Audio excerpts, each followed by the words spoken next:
All right? If I knew for a fact that Christianity was true, I'd be the first to bow down and worship on high, Doc. There's no question. On earth, God must want it to happen and or allows it to happen. You've heard this argument before from a hero of both of ours. His last name is Hitchens.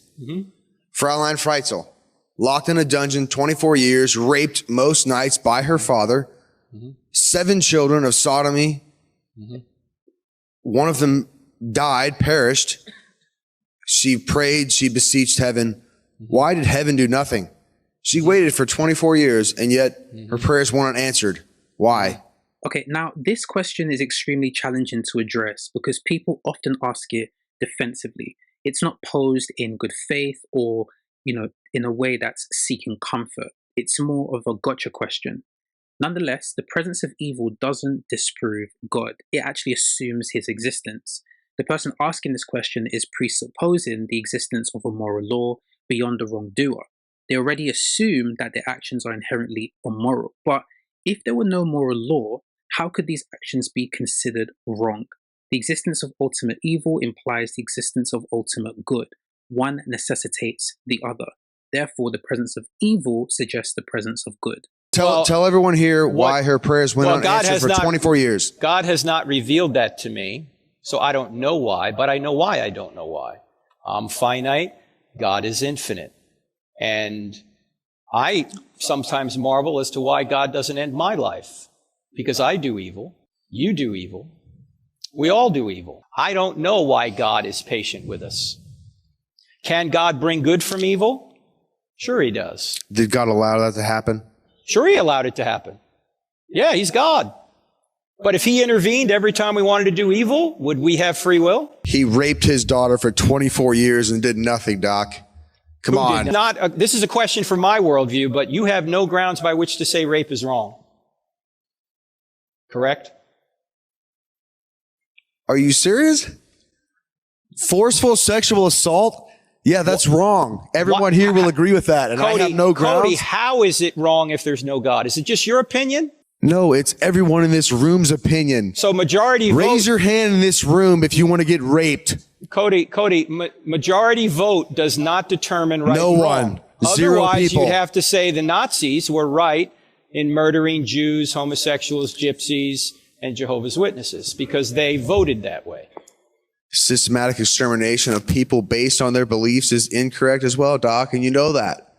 I know it. You know it too. You just have no way of justifying it. Okay, so I like this particular point here. Now, if God were to intervene each time someone committed some type of evil act, would our free will still exist? And I think that's a very, very important question. Now, this question prompted some thought. The response was that free will would be compromised, although this admission was made somewhat reluctantly.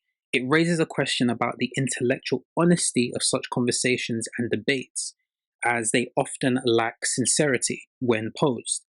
Now, one of the explanations for why God permits evil is simply linked to our free will.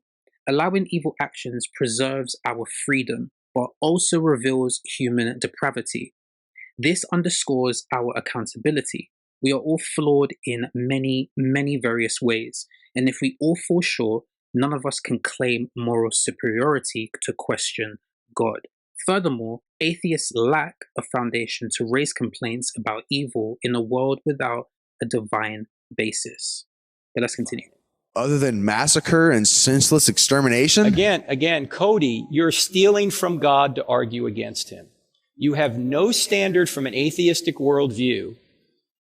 You know in your heart what you're saying is true, that it's wrong to murder and rape people, but you have no way of justifying that other than your own personal opinion. Okay, well, the reality is atheists have very strong opinions, but they're not a basis for right or wrong. The question of evil is often asked in bad faith. It's not asked with the intention of understanding the conversation or the argument. It's often asked to make God seem immoral himself. But the problem I have with this particular argument is God is immoral according to who? Whose standard of morality are we using to judge God? Are we using human standards? Are we using human morality? Well, our standards are very, very low. But even if we were to use our own standards, the question would still be, where did our standards for morality come from in the beginning? Where did they come from in the first place? Now, if Christianity were true, would you become a Christian?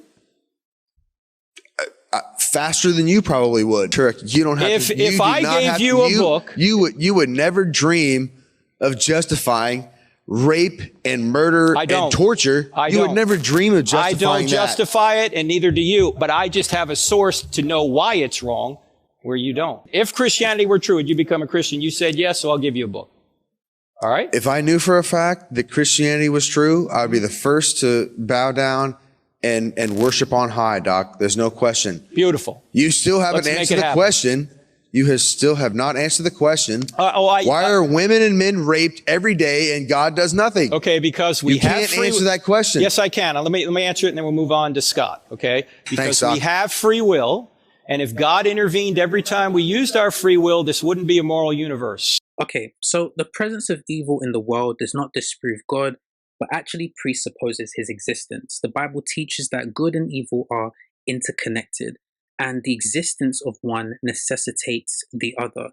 This reflects the biblical concept that God is the ultimate source of morality and that his moral law transcends human understanding. And that's exactly what we should be striving for and what we should look up to, which is his moral law and not our own.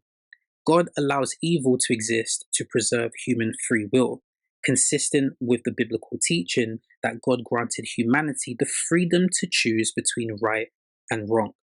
Evil also serves to reveal the fallen nature of humanity, highlighting the need for salvation through faith in God.